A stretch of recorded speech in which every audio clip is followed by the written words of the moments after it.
मो YouTube channel sociology अध्ययन को स्वागत जनाऊँगी। भिडियोटी को संपूर्ण देखंतु, नोट्स करंतु और चैनल को लाइक शेयर एवं सब्सक्राइब करंतु। आज आम नोट्स करिबा भारतीय समाजर प्रजातीय गठन उपरे।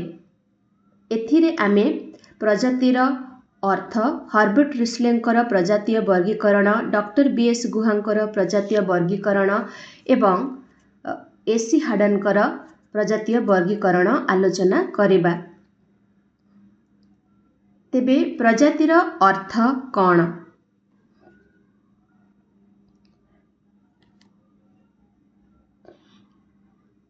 प्रजाति साधारणतः एक जैविक चिंताधारा अटे जहाको नृविज्ञानी माने शारीरिक लक्षण तथा सेमानंकर सांस्कृतिक प्रक्रिया को भित्ति करी भिन्न भिन्न प्रजाति भावरे वर्गीकरण करिसंती।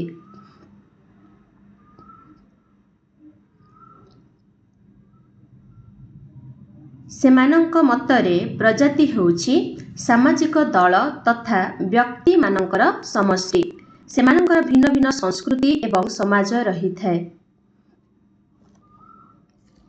जैविक तथा शारीरिक गठन दृष्टिरू से माने अन्य प्रजाति ठारू भिन्न अटंती।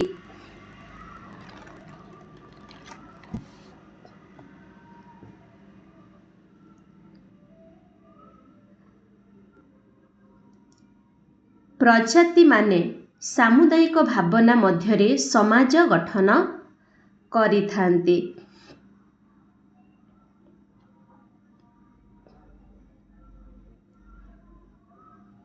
सेमानंकर शारीरिक लक्षण वंशानुगत होइथाए। तेणु नृविज्ञानी तथा मानव विज्ञानी माने निर्दिष्ट वर्गर शारीरिक गठन, देहर रंग, केशर प्रकार, आखि नाकर आकृति, शरीर उच्चता एवं आकार, मुंडर आकृति आदि को भेद करी विभिन्न प्रजाति को चिन्हित करिथांती।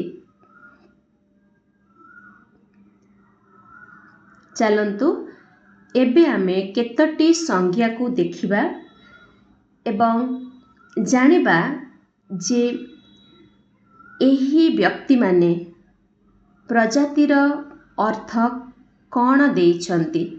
तांको मतरे प्रजातिर अर्थ कौन?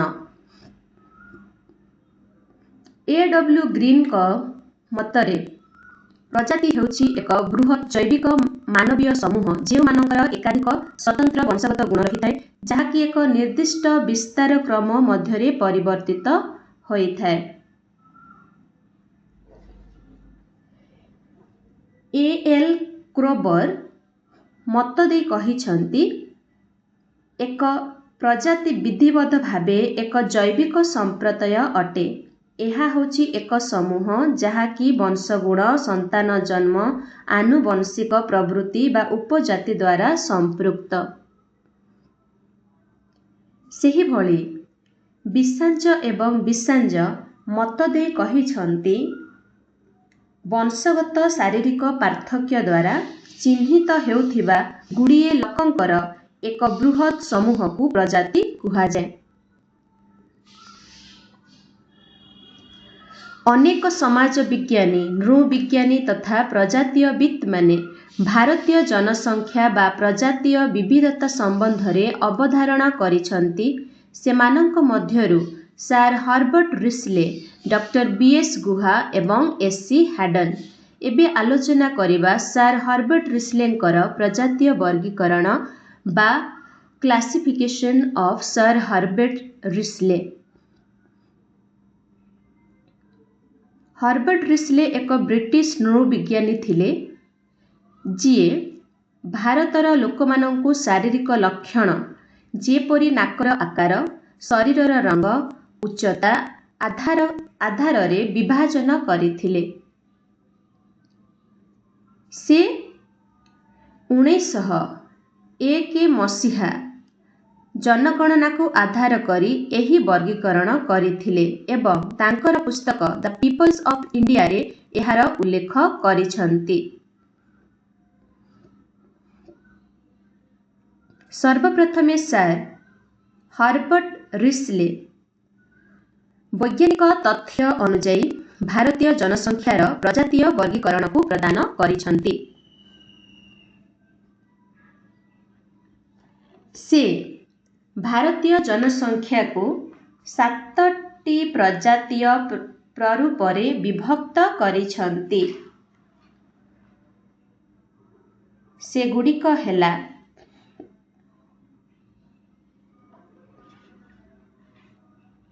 प्रथम तुर्क ईरानीय प्रजाति बा द तुर्को ईरानियन रेसेस। द्वितीय इंडो आर्य प्रजाति द इंडो आर्यन रेसेस। तृतीय स्काइथो द्राविडीय प्रजाति द स्काइथो द्राविडियन रेसेस। चतुर्थ आर्य द्राविडीय प्रजाति द आर्य द्राविडियन रेसेस। पंचम मंगोल द्राविडीय प्रजाति द मंगोलॉइड द्राविडियन रेसेस। षष्ठ द्राविडीय प्रजाति बा द द्राविडियन रेसेस। सप्तम मंगोलीय प्रजाति द मंगोलॉइड रेसेस। चलन्तु जानिबा एही प्रजाति माने केउठी देखा जाइथांती एवं एमानंकर आकृति देखिबाकू केमिति होइथाए। प्रथम तुर्क ईरानीय प्रजाति।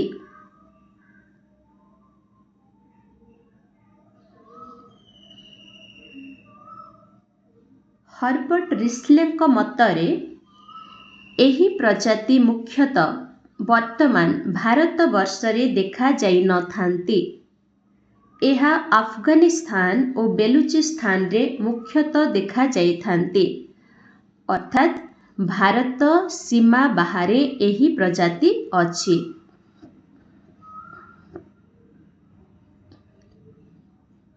द्वितीय इंडो आर्य प्रजाति।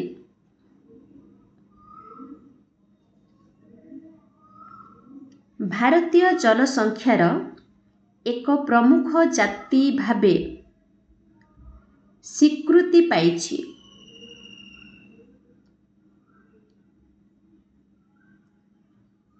एही प्रजाति विशेष करे पूर्व पंजाब, राजस्थान एवं काश्मीर अंचल रे देखा जाइथांती। राजपूत, क्षत्रिय एवं जाट आदि प्रजाति मानंकु नेई एही प्रजातिर गठन होई पारिछि। एमानंकर गठन उच्च शरीर, गौर वर्ण, कृष्णकाय चक्षु, लंबा मस्तिष्क और नाक बहिर्गत होइथाए। तृतीय स्काइथो द्राविडीय प्रजाति। एही प्रजाति दुईटी प्रजातिर सम्मिश्रण अटे, अर्थात एही प्रजाति स्काइथीय और द्राविडीयर सम्मिश्रण रे गठित। एही प्रकार प्रजाति विशेष भावे मध्य प्रदेश, सौराष्ट्र एवं कुर्ग अंचल रे देखा जाइथांती। एमानंकर भारतीय वर्गीकरण वंशानुक्रमिक और उच्च नीच क्रम भावरे रही थाए। सेही अनुसारे स्काइथो माने उच्च जातिर होइथिबा बेले द्राविडीय माने निम्न जातिरु आसीथांती। शारीरिक गठन दृष्टिरु एही प्रजातिर सदस्य मानंकर मस्तिष्क चौड़ा, कम बा मध्यम उच्चता, सुंदर नाक, गौर वर्ण एवं एमानंकर शरीर रे कम लोम देखा जाइथाए। चतुर्थ आर्य द्राविडीय प्रजाति। एही आर्य द्राविडीय प्रजाति मध्य दुईटी प्रजातिर सम्मिश्रणरू सृष्टि होइछि। तेणु करी ହର୍ବର୍ଟ ରିସ୍ଲେ କୁହନ୍ତି ଭାରତୀୟ ସମାଜରେ ଆର୍ଯ୍ୟ ଓ ଦ୍ରାବିଡ଼ୀୟମାନଙ୍କର ମିଶ୍ରଣ ତଥା ଆନ୍ତଃବିବାହରୁ ଏହି ପ୍ରଜାତିର ସୃଷ୍ଟି ହୋଇଛି। ଏହି ପ୍ରଜାତି ମୁଖ୍ୟତଃ ଉତ୍ତରପ୍ରଦେଶ, ରାଜସ୍ଥାନ ଏବଂ ବିହାରରେ ଦେଖାଯାଇଥାନ୍ତି। ବ୍ରାହ୍ମଣ ତଥା ଉଚ୍ଚ ଜାତିର ଲୋକମାନଙ୍କୁ ଆର୍ଯ୍ୟ ପ୍ରଜାତିର ଉପାଦାନ ବୋଲି କୁହାଯାଇଥାଏ ଏବଂ ନୀଚ ଜାତିର ଲୋକମାନଙ୍କୁ ଦ୍ରାବିଡ଼ୀୟ ପ୍ରଜାତିର ଉପାଦାନ କୁହାଯାଏ। ଶାରୀରିକ ଦୃଷ୍ଟିକୋଣରୁ ଏମାନଙ୍କ ଉଚ୍ଚତା ମଧ୍ୟମ ଧରଣର, ବାଦାମୀରୁ କଳା ବର୍ଣ୍ଣ ଏବଂ ନାକର ଆକୃତି ମଧ୍ୟମ ହୋଇଥାଏ। ପଞ୍ଚମ,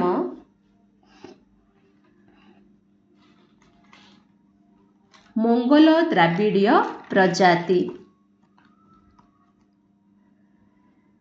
ଏହି ମଙ୍ଗୋଲ ଦ୍ରାବିଡ଼ୀୟ ପ୍ରଜାତି ମଧ୍ୟ ଦୁଇଟି ପ୍ରଜାତିର ସମ୍ମିଶ୍ରଣ ଅଟେ। ତେଣୁ ଏହି ପ୍ରଜାତି ଉଭୟ ମଙ୍ଗୋଲିଆନ ଏବଂ ଦ୍ରାବିଡ଼ୀୟମାନଙ୍କର ଆନ୍ତଃମିଶ୍ରଣରୁ ସୃଷ୍ଟି ହୋଇଛି ବୋଲି ବୁଝାଯାଏ। ଏମାନେ ଓଡ଼ିଶା ଓ ପଶ୍ଚିମବଙ୍ଗ ପ୍ରଭୃତି ରାଜ୍ୟରେ ଦେଖାଯାଇଥାନ୍ତି। ଓଡ଼ିଶାର ବ୍ରାହ୍ମଣ ଏବଂ ପଶ୍ଚିମବଙ୍ଗର କାୟସ୍ଥମାନେ ଏହି ମଙ୍ଗୋଲ ଦ୍ରାବିଡ଼ୀୟ ପ୍ରଜାତିର ଅଟନ୍ତି। ଏମାନଙ୍କର ଶାରୀରିକ ଗଠନ ଦୃଷ୍ଟିରୁ ଶରୀରର ରଙ୍ଗ କଳା, ଉଚ୍ଚତା କମ୍, ମଧ୍ୟମ ନାକ ଏବଂ ମୁଣ୍ଡର ଆକାର ଗୋଲାକାର ଅଟେ।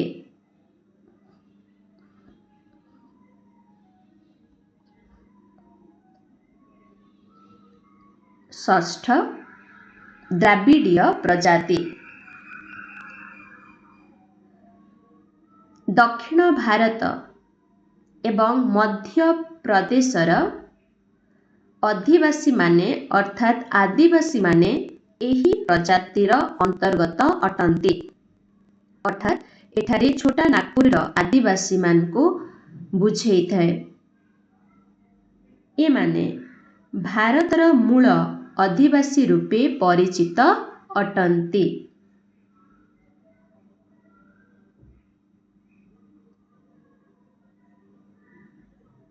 ନୃବିଜ୍ଞାନୀମାନେ ଦ୍ରାବିଡ଼ୀୟମାନଙ୍କୁ ପ୍ରଥମ ଭାରତୀୟ ପ୍ରଜାତି ଭାବେ ସ୍ୱୀକୃତି ପ୍ରଦାନ କରିଛନ୍ତି।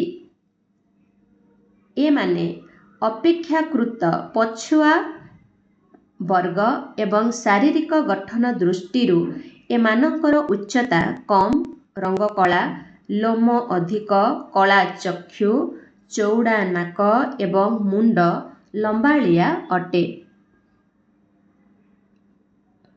ସପ୍ତମ, ମଙ୍ଗୋଲୀୟ ପ୍ରଜାତି।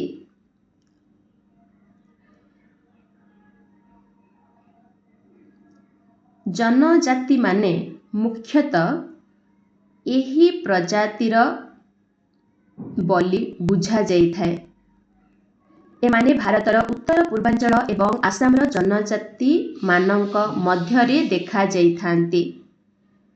ମଙ୍ଗୋଲୀୟମାନଙ୍କର ଶାରୀରିକ ଗଠନ ଅନ୍ୟମାନଙ୍କ ଅପେକ୍ଷା ଭିନ୍ନ ଅଟେ। ଏମାନଙ୍କର ମୁଣ୍ଡ ଚଉଡ଼ା, ଚଉଡ଼ା ନାକ, ଚଉଡ଼ା ମୁହଁ, ଅଳ୍ପ ଲୋମ, କ୍ଷୁଦ୍ର ଚକ୍ଷୁ, ଉଚ୍ଚତା କମ୍ ଏବଂ ଶରୀର ଗୌରବର୍ଣ୍ଣ ଅଟେ। ଏବେ ଆମେ ଆଲୋଚନା କରିବା ଡକ୍ଟର ବି.ଏସ୍. ଗୁହାଙ୍କର ପ୍ରଜାତୀୟ ବର୍ଗୀକରଣ ବା ରେସିଆଲ କ୍ଲାସିଫିକେସନ ଅଫ୍ ଡକ୍ଟର ବି.ଏସ୍. ଗୁହା।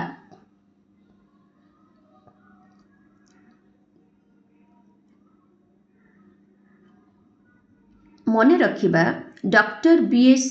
ଗୁହା 1931 ମସିହାରେ ଭାରତୀୟ ଜନସଂଖ୍ୟାର ପୁଙ୍ଖାନୁପୁଙ୍ଖ ପର୍ଯ୍ୟାଲୋଚନା କରି ଭାରତୀୟ ଜନସଂଖ୍ୟାକୁ 6ଟି ପ୍ରଜାତୀୟ ସମୂହରେ ବିଭକ୍ତ କରିଛନ୍ତି। ସେହି ପ୍ରଜାତୀୟ ସମୂହଗୁଡ଼ିକ ହେଲା: ପ୍ରଥମ, ନେଗ୍ରିଟୋ, बा नेग्रिटो प्रजाति। द्वितीय है आद्य ऑस्ट्रेलीय बा प्रोटो ऑस्ट्रेलॉइड बा आद्य ऑस्ट्रेलीय प्रजाति। तृतीय है मंगोलीय प्रजाति बा मंगोलॉइड। चतुर्थ है मेडिटेरानियन बा मेडिटेरानियन। पंचम है पाश्चात्य ब्राचिसेफालस बा वेस्टर्न ब्राचिसेफालस। एवं षष्ठ है नॉर्डिक। एही छटी प्रजाति मध्यरु डॉक्टर बीएस गुहा मंगोलीय प्रजाति, मेडिटेरियन प्रजाति, पाश्चात्य ब्राचिसेफालस को भिन्न भिन्न भागरे विभक्त करिसंती।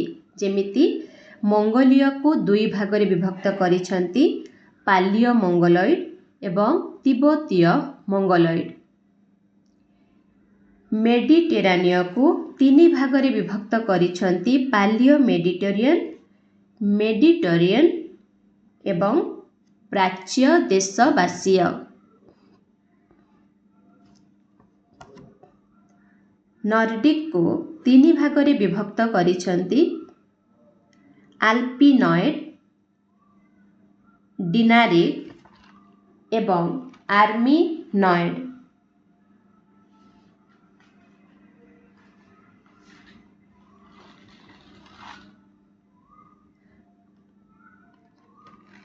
प्रथमे पढ़िबा नेग्रिटो प्रजाति कौन, केउठी देखा जाइथांती, एमानंकर शरीरर गठन केमिति होइथाय।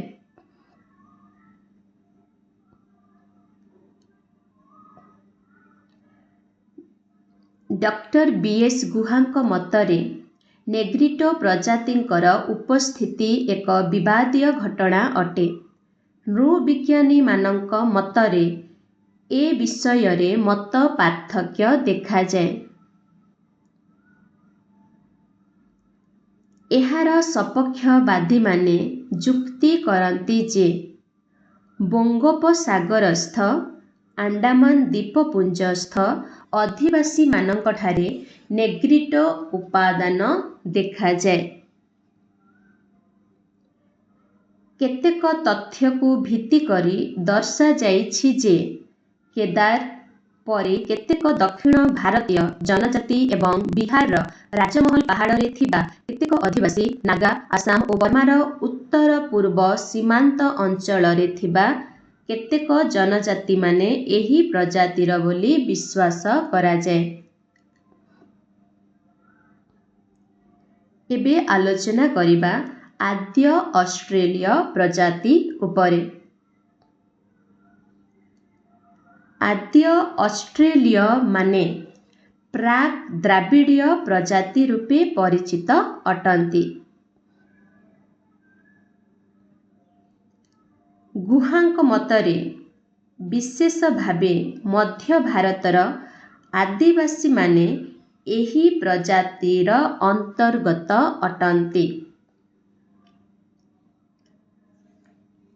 अर्थात मुंडा, सांताल, जुआंग, परजा, सौरा, चेंचु प्रभृति जनजाति माने एही प्रजातिर अटंती। गाढ़ बादामी किंबा कला रंगर शरीर, लंबा मस्तिष्क, चौड़ा नाक, कुंचुकुंचिया केश, क्षुद्र उच्चता, मोटा ओठ प्रभृति एही प्रजाति मानंकर मुख्य शारीरिक लक्षण अटे। एही प्रजातिर मुखमंडल ऑस्ट्रेलिया मानंक परि होइथिबारु एही प्रजाति को आद्य ऑस्ट्रेलिया बा प्रोटो ऑस्ट्रेलॉइड मध्य कुहा जाए। एबे आलोचना करिबा मंगोलीय बा मंगोलॉइड प्रजाति।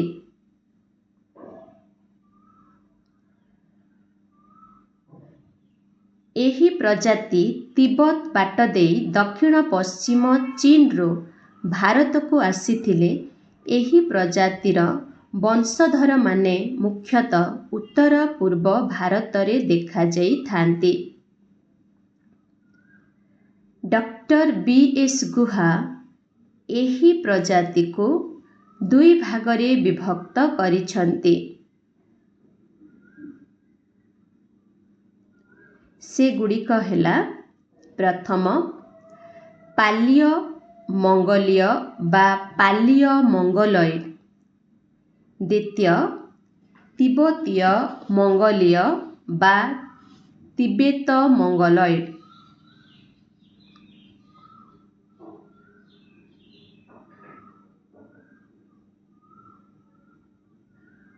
ପାଲିୟ ମଙ୍ଗୋଲୀୟ କହିଲେ ବା ପାଲିୟ ମଙ୍ଗୋଲଏଡ୍ କହିଲେ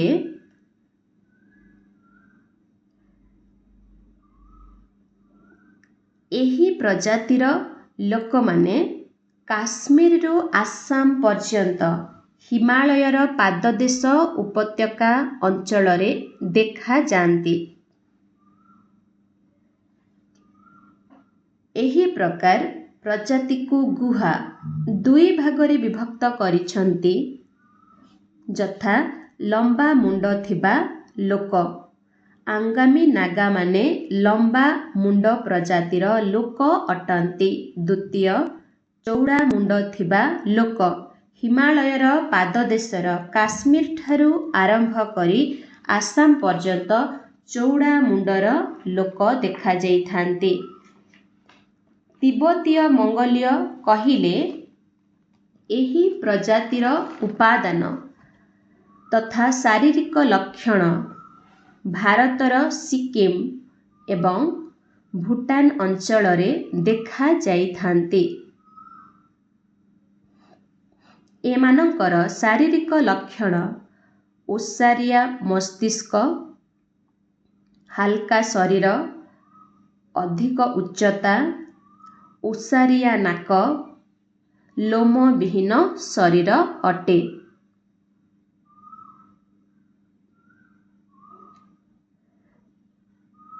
ଚତୁର୍ଥରେ ଆଲୋଚନା କରିବା ମେଡିଟରାନୀୟ ପ୍ରଜାତି।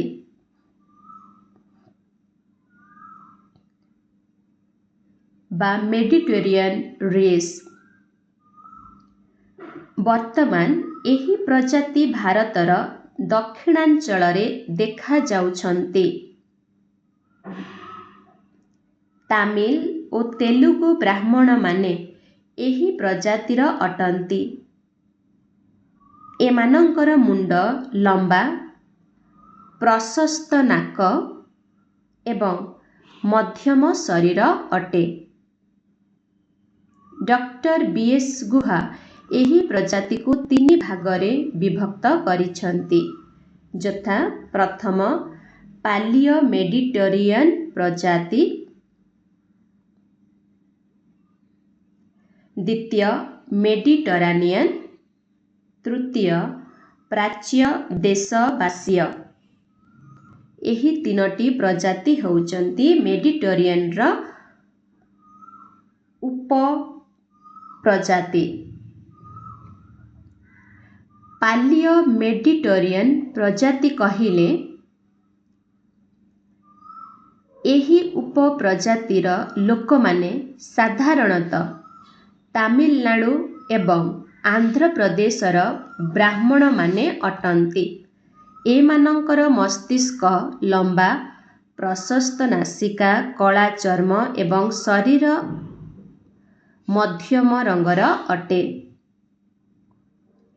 ମେଡିଟରାନୀୟ ପ୍ରଜାତି କହିଲେ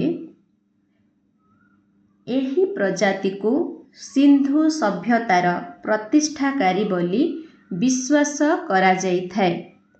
ଶାରୀରିକ ଗଠନ ଦୃଷ୍ଟିରୁ ଏମାନଙ୍କର ଶରୀର ମଧ୍ୟମ ଓ ମସ୍ତିଷ୍କର ଆକାର ଲମ୍ବା ଥିଲା।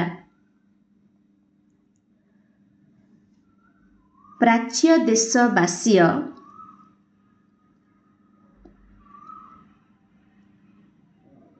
ଏହି ପ୍ରଜାତୀୟ ପ୍ରାୟତଃ ମେଡିଟରାନୀୟ ପ୍ରଜାତି ସହ ସମାନ ଅଟନ୍ତି।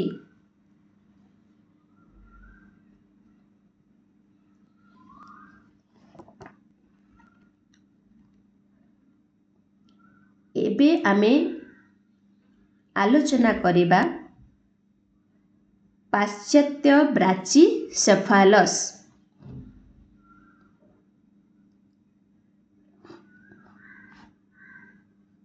ଏହି ପ୍ରଜାତିମାନେ ପାଶ୍ଚାତ୍ୟ ଦେଶରୁ ଭାରତକୁ ଆସିଥିବାରୁ ସେମାନେ ପାଶ୍ଚାତ୍ୟ ବ୍ରାଚିସେଫାଲସ୍ ରୂପେ ପରିଚିତ ଅଟନ୍ତି।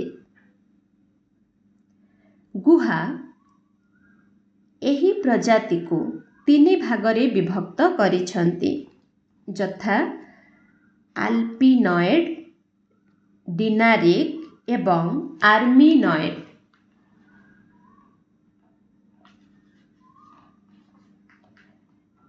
ଆଲପିନଏଡ୍ ପ୍ରଜାତି କହିଲେ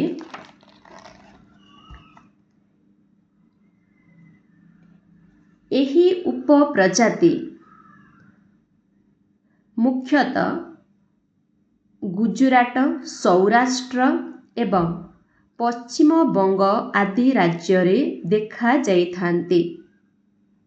ଶାରୀରିକ ଗଠନ ଦୃଷ୍ଟିରୁ ପ୍ରଶସ୍ତ ଓ ମଧ୍ୟମ ଶରୀର ଅଟେ ଏବଂ ନାକ କ୍ଷୁଦ୍ର ହୋଇଥାଏ।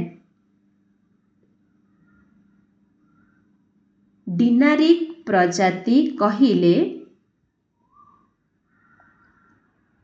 ଏହି ଉପପ୍ରଜାତି ମୁଖ୍ୟତଃ ଓଡ଼ିଶା, ପଶ୍ଚିମବଙ୍ଗ ଓ କର୍ଣ୍ଣାଟକର କୁର୍ଗ ଅଞ୍ଚଳରେ ଦେଖାଯାଇଥାନ୍ତି। ଏହି ପ୍ରଜାତିର ଲୋକମାନଙ୍କର ଉଚ୍ଚତା ଅଧିକ, ଲମ୍ବା ନାକ ଓ ମସ୍ତିଷ୍କ କ୍ଷୁଦ୍ର ହୋଇଥାଏ। ଆର୍ମିନଏଡ୍ ପ୍ରଜାତି କହିଲେ ଏହି ଉପପ୍ରଜାତି ଭାରତର ଅର୍ଥାତ୍ ମହାରାଷ୍ଟ୍ରର ବମ୍ବେ ଅଞ୍ଚଳରେ ଦେଖାଯାଇଥାନ୍ତି। ବିଶେଷ କରି ପାର୍ସୀମାନେ ଏହି ଉପପ୍ରଜାତିର ଅଟନ୍ତି। ଏହି ଲୋକମାନେ ଦେଖିବାକୁ ଗେଡ଼ା ଓ ନାକ ଛୋଟ ହୋଇଥାଏ। ଏବେ ଆମେ ଆଲୋଚନା କରିବା ନର୍ଡିକ୍ ପ୍ରଜାତି। ଏହା ହେଉଛି ଡକ୍ଟର ବି.ଏସ୍. ଗୁହାଙ୍କର ସବୁଠାରୁ ଶେଷ ପ୍ରଜାତି। ଏହି ପ୍ରଜାତିର ଲୋକମାନେ ଖ୍ରୀଷ୍ଟପୂର୍ବ 2ୟ ଶତାବ୍ଦୀ ବେଳକୁ ଉତ୍ତର ଦିଗରୁ ଭାରତକୁ ପ୍ରବେଶ କରିଥିଲେ। ଏମାନେ ପଞ୍ଜାବ, ହରିୟାଣା ଓ ରାଜସ୍ଥାନ ରାଜ୍ୟର ସବୁଠାରୁ ଶକ୍ତିଶାଳୀ ପ୍ରଜାତି ଅଟନ୍ତି। ଏମାନେ ଭାରତରେ ଘୋଡ଼ା ଓ ଲୁହାର ପ୍ରଚଳନର ଶିକ୍ଷା ପ୍ରଦାନ କରିଥିଲେ ବୋଲି ଅନୁମାନ କରାଯାଏ। ଅଧିକ ଉଚ୍ଚତା, ସଂକୀର୍ଣ୍ଣ ନାକ, ଲମ୍ବାଳିଆ ମସ୍ତିଷ୍କ ଓ ଗୋରା ବର୍ଣ୍ଣ ଏହି ପ୍ରଜାତିର ଶାରୀରିକ ଗଠନ ଅଟେ। ଏବେ ଆମେ ଆଲୋଚନା କରିବା ଏସିହାଡନଙ୍କର ପ୍ରଜାତୀୟ ବର୍ଗୀକରଣ ବା ରେସିଆଲ କ୍ଲାସିଫିକେସନ ଅଫ୍ ଏସିହାଡନ। ଏସିହାଡନ ଜଣେ ପ୍ରସିଦ୍ଧ ନୃତତ୍ତ୍ୱବିତ୍ ରୂପେ ପରିଚିତ। ସେ ସାର୍ ହର୍ବର୍ଟ ରିସ୍ଲେ ତଥା ଅନ୍ୟାନ୍ୟ ପ୍ରଜାତୀୟବିତ୍ ମାନଙ୍କର ପ୍ରଜାତୀୟ ବର୍ଗୀକରଣକୁ ଗ୍ରହଣ କରିନଥିଲେ ଏବଂ ସେ ଭାରତୀୟ ପ୍ରଜାତିକୁ ନିଜସ୍ୱ ଭାବରେ ବର୍ଗୀକରଣ କରିଛନ୍ତି। ତାଙ୍କ ମତରେ ପ୍ରାକ୍ ଦ୍ରାବିଡ଼ୀୟମାନେ ହିଁ ଭାରତର ସର୍ବପୁରାତନ ଜନଜାତି ଅଟନ୍ତି।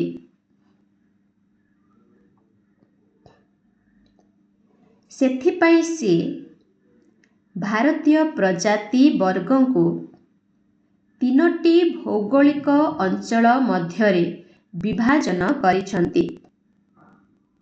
ସେହି ଭୌଗୋଳିକ ଅଞ୍ଚଳଗୁଡ଼ିକ ହେଲା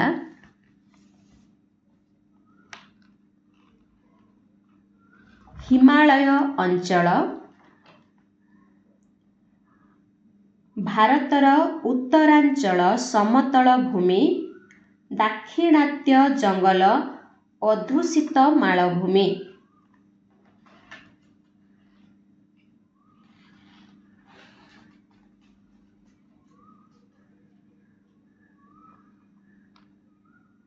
ଏହି ଭୌଗୋଳିକ ଅଞ୍ଚଳକୁ ଭିତ୍ତି କରି ଭାରତୀୟ ଜନସଂଖ୍ୟାକୁ ସେ 5 ଭାଗରେ ବିଭକ୍ତ କରିଛନ୍ତି, ଯଥା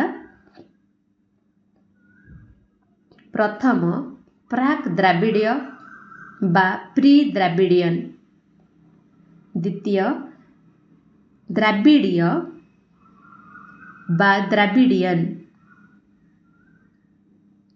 ତୃତୀୟ ଇଣ୍ଡୋ ଆର୍ଯ୍ୟ ବା ଦ ଇଣ୍ଡୋ ଆରିୟନ୍, ଚତୁର୍ଥ ଇଣ୍ଡୋ ଆଲପିନ୍ ବା ଦ ଇଣ୍ଡୋ ଆଲପିନ୍, ପଞ୍ଚମ ମଙ୍ଗୋଲୀୟ ବା ଦ ମଙ୍ଗୋଲଏଡ୍। ହାଡନଙ୍କ ମତରେ ପ୍ରଜାତୀୟ ବର୍ଗୀକରଣ ଶାରୀରିକ ସାଦୃଶ୍ୟତା, ପ୍ରଥା ଓ ପରମ୍ପରା, ଭାଷା ଏବଂ ଭାରତୀୟ ସମାଜର ଲୋକରୀତି ଉପରେ ଆଧାରିତ ଅଟେ।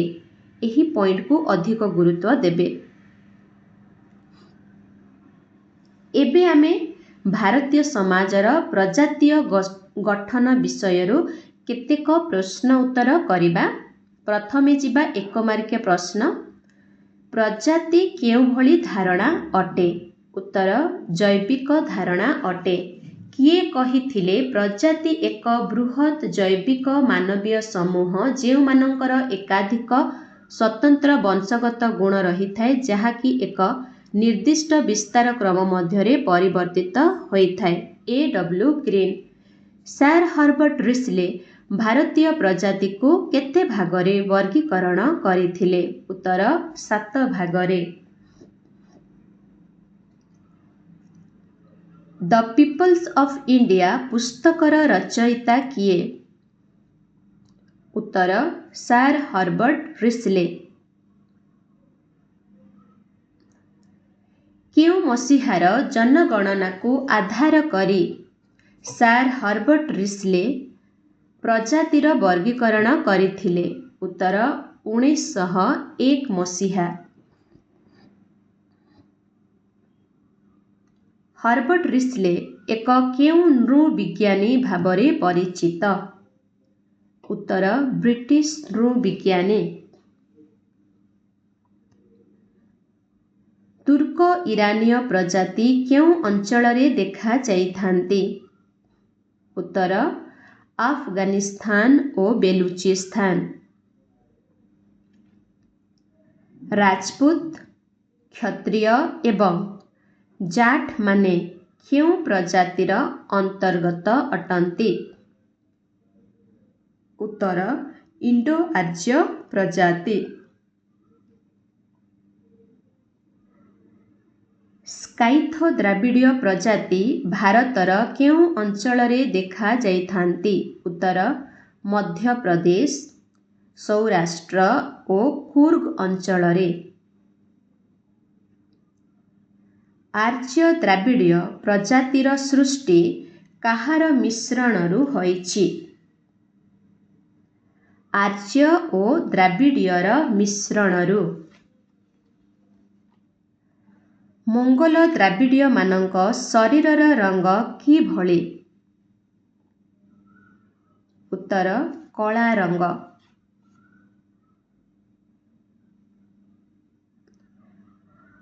ଦ୍ରାବିଡୀୟମାନେ ଭାରତବର୍ଷର କେଉଁ ଅଞ୍ଚଳରେ ଦେଖାଯାଇଥାନ୍ତି? ଉତ୍ତର ଦକ୍ଷିଣାଞ୍ଚଳ।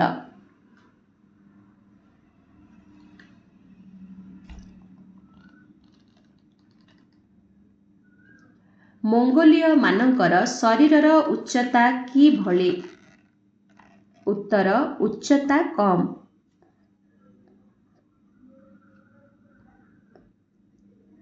Doctor B.S. ଗୁହା ପ୍ରଜାତିକୁ କେତେ ଭାଗରେ ବିଭକ୍ତ ବା ବର୍ଗୀକରଣ କରିଛନ୍ତି?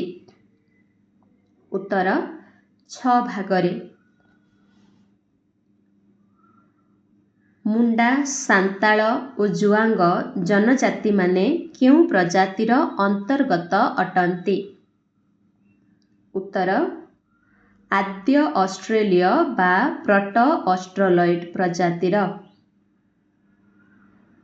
ତାମିଲ ଓ ତେଲୁଗୁ ବ୍ରାହ୍ମଣମାନେ କେଉଁ ପ୍ରଜାତିର? ଉତ୍ତର ମେଡିଟରାନିଆନ୍ ପ୍ରଜାତିର। ପାଲୀୟ ମଙ୍ଗୋଲୀୟ ଓ ତିବେତୀୟ ମଙ୍ଗୋଲୀୟ କେଉଁ ପ୍ରଜାତିର ଉପଜାତି ଅଟନ୍ତି? ଉତ୍ତର ମଙ୍ଗୋଲୀୟ ପ୍ରଜାତିର। ପାଶ୍ଚାତ୍ୟ ଦେଶରୁ ଭାରତକୁ ଆସିଥିବା ପ୍ରଜାତି କେଉଁ ନାମରେ ପରିଚିତ? ଉତ୍ତର ପାଶ୍ଚାତ୍ୟ ବ୍ରାଚିସେଫାଲସ୍। ଆଲପିନଏଡ୍ ଡିନାରିକ୍ ଆର୍ମିନଏଡ୍ କେଉଁ ପ୍ରଜାତିର ଉପପ୍ରଜାତି ରୂପେ ପରିଚିତ? ଉତ୍ତର ପାଶ୍ଚାତ୍ୟ ବ୍ରାଚିସେଫାଲସ୍ ପ୍ରଜାତିର। ନର୍ଡିକ୍ ପ୍ରଜାତି ଭାରତର କେଉଁ ଅଞ୍ଚଳରେ ଦେଖାଯାଇଥାନ୍ତି? ଉତ୍ତର ପଞ୍ଜାବ, ହରିୟାଣା ଓ ରାଜସ୍ଥାନ। କିଏ କହିଛନ୍ତି ଭାରତୀୟ ଜନସଂଖ୍ୟା ମାନବ ଜାତିର ବହୁଗୁଡ଼ିଏ ପୁରାତନ ପ୍ରବୃତ୍ତିକୁ ଧାରଣ କରିଛନ୍ତି, ଯାହାକି ସମ ପରିମାଣରେ ଅନ୍ୟତ୍ର ଦେଖାଯାଇନଥାଏ? ଉତ୍ତର ସି.ବି. ମେମୋରିଆ। କେଉଁ ପ୍ରଜାତୀୟ ବିଜ୍ଞାନୀ ଭାରତର ଜନସଂଖ୍ୟାକୁ 5ଟି ପ୍ରଜାତିରେ ବିଭକ୍ତ କରିଛନ୍ତି? ଉତ୍ତର ଏ.ସି. ହାଡନ୍। ଭାରତୀୟ ଜନସଂଖ୍ୟାର ସାମ୍ପ୍ରତିକ ଓ ଗ୍ରହଣୀୟ ପ୍ରଜାତୀୟ ବର୍ଗୀକରଣ କିଏ ପ୍ରଦାନ କରିଛନ୍ତି? ଉତ୍ତର ଏ.ସି. ହାଡନ୍। ସମାଜ ବିଜ୍ଞାନୀ ସି.ବି. ମେମୋରିଆଙ୍କ ଲିଖିତ ପୁସ୍ତକର ନାମ କ'ଣ? Tribal demography of India. ଏବେ ଆମେ ଜାଣିବା 2 କିମ୍ବା 3 ମାର୍କର ପ୍ରଶ୍ନଗୁଡ଼ିକୁ। ପ୍ରଜାତି କହିଲେ କ'ଣ ବୁଝ? ପ୍ରଜାତିର ଏକ ସଂଜ୍ଞା ଲେଖ। ସାର୍ ହର୍ବର୍ଟ ରିସ୍ଲେଙ୍କ ଦ୍ୱାରା ପ୍ରଜାତୀୟ ବର୍ଗୀକରଣ ଉଲ୍ଲେଖ କର। ଏ.ସି. ହାଡନ୍ଙ୍କ ପ୍ରଜାତୀୟ ବର୍ଗୀକରଣ ଉଲ୍ଲେଖ କର। Doctor BS. ଗୁହାଙ୍କ ପ୍ରଜାତୀୟ ବର୍ଗୀକରଣ ଉଲ୍ଲେଖ କର। ମଙ୍ଗୋଲୀୟ ଓ ଦ୍ରାବିଡ଼ୀୟ ପ୍ରଜାତି ମଧ୍ୟରେ ପାର୍ଥକ୍ୟ ପ୍ରଦାନ କର। ଇଣ୍ଡୋ-ଆର୍ଯ୍ୟ ଓ ସ୍କାଇଥ ଦ୍ରାବିଡ଼ୀୟ ମଧ୍ୟରେ ପାର୍ଥକ୍ୟ ଦର୍ଶାଅ। ପ୍ରାକ୍ ଦ୍ରାବିଡ଼ୀୟ ଓ ଦ୍ରାବିଡ଼ମାନଙ୍କ ମଧ୍ୟରେ ପ୍ରଭେଦ ଦର୍ଶାଅ। ଡିନାରିକ୍ ଓ ଆର୍ମିନଏଡ୍ ମଧ୍ୟରେ ପାର୍ଥକ୍ୟ ଦର୍ଶାଅ।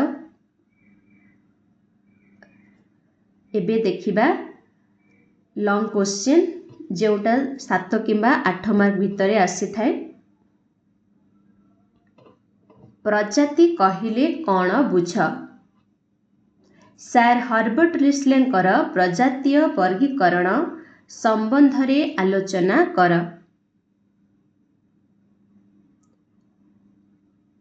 ନେକ୍ସଟ ପ୍ରଶ୍ନ, ବି.ଏସ୍. ଗୁହାଙ୍କର ପ୍ରଜାତୀୟ ବର୍ଗୀକରଣ ସମ୍ବନ୍ଧରେ ବର୍ଣ୍ଣନା କର।